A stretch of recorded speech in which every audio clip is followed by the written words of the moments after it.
Hello, everybody, and today I'm gonna read you the book, The Tale of Mr. Jeremy Fisher by Beatrix Potter, the original and authorized edition.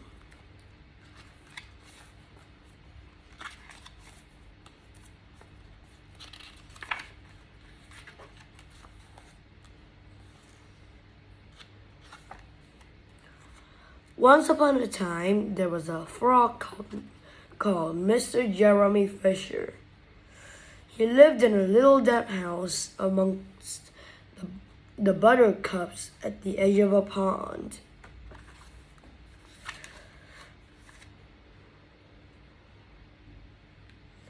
The water was all slippy, sloppy in the larder and in the back passage. But Mr. Jeremy liked getting his feet wet. Nobody ever scolded him, and he never caught a cold.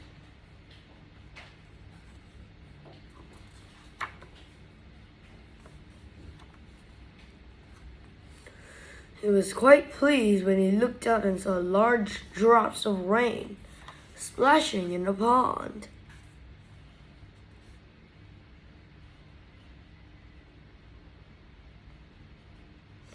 I will get some worms and go fishing to catch my dinner, said Mr. Jeremy Fisher.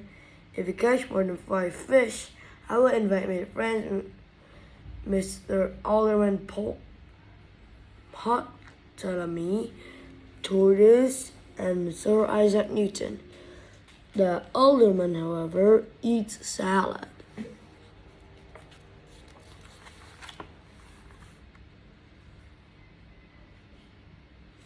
Mr. Jeremy put on a mackintosh and a pair of shiny galoshes.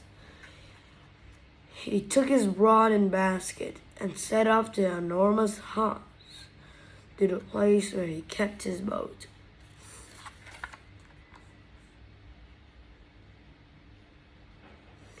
The boat was round and green and very like the other lily leaves. It was tied to a water plant in the middle of the pond. Mr. Jeremy took a reed pole and pushed the boat out to the open water. I know a good place for minnows, said Mr. Jeremy Fisher.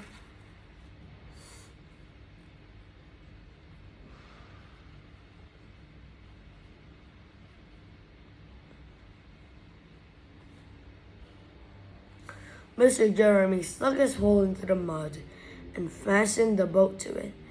Then he sailed himself cross-legged and arranged his fishing tackle. He had the dearest little red float.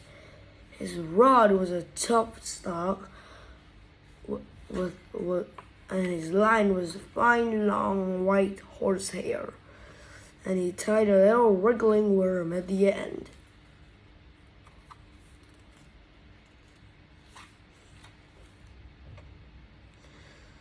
The rain trickled down his back. For nearly an hour he stared at the float. This is getting tiresome. I think I should like some lunch, said Mr. Jeremy Fisher. He punted his bag amongst the water plants and took some lunch out of his basket. I'll eat a butterfly sandwich and wait till the shower is over.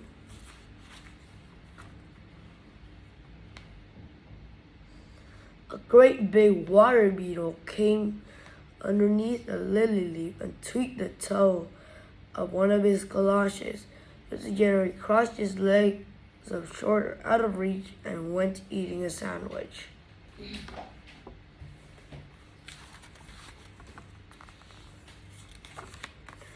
Once or twice, something moved about Once or twice, something moved about with a rustle and a splash among the rushes at the side of a pond. "I trust that it is not a rat," said Mr. Jeremy Fisher. "I think I had better get out of here."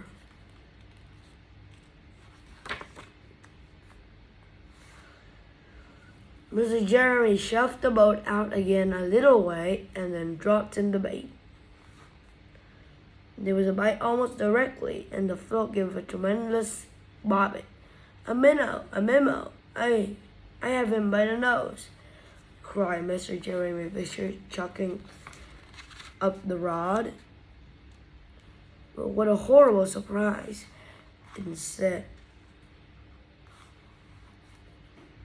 Instead of a smooth, fat minnow, Mr. Jeremy landed a little jack shark, the stickleback, covered with spines.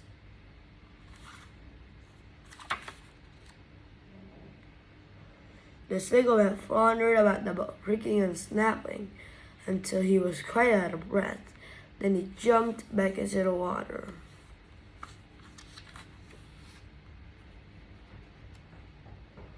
And the shoal of other little fishes put their heads out and laughed at Mr. Jeremy Fisher.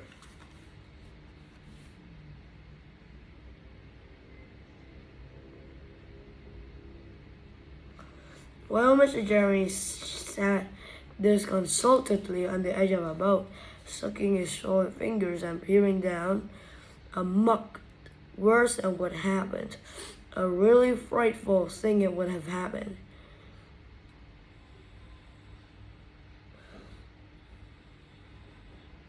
If Mr. Jeremy had not been wearing a Macintosh. A great big enormous trout came up, kerplop, with a splash, and it seized Mr. Jeremy with a snap. "Ow, ow, ow!"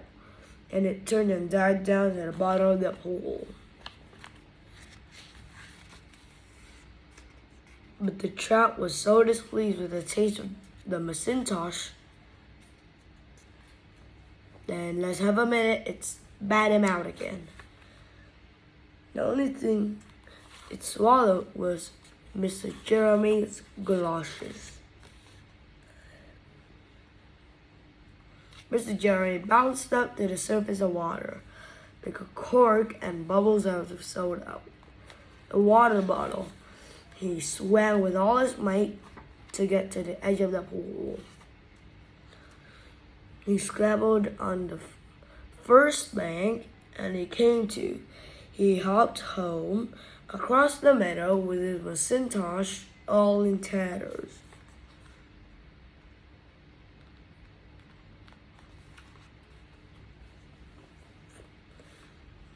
"What a mercy there was not a pike," said Mr. Jeremy Fisher. I have lost my rod and basket.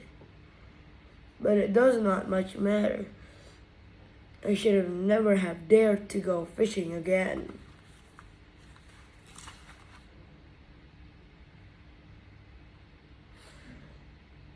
He put some sticking plaster on his fingers. His friends both came to dinner.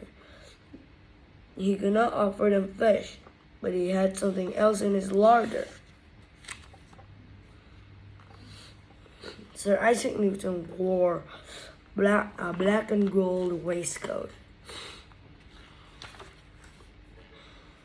and Mr. Alderman Ptolemy Tortoise brought a salad with him in a string bag.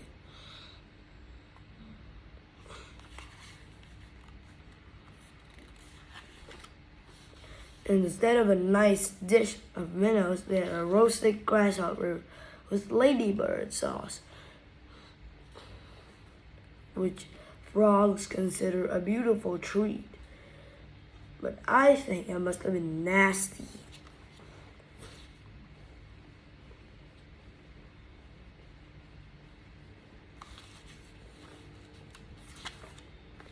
and see you later with the next one, The Tale of Tom Kitten.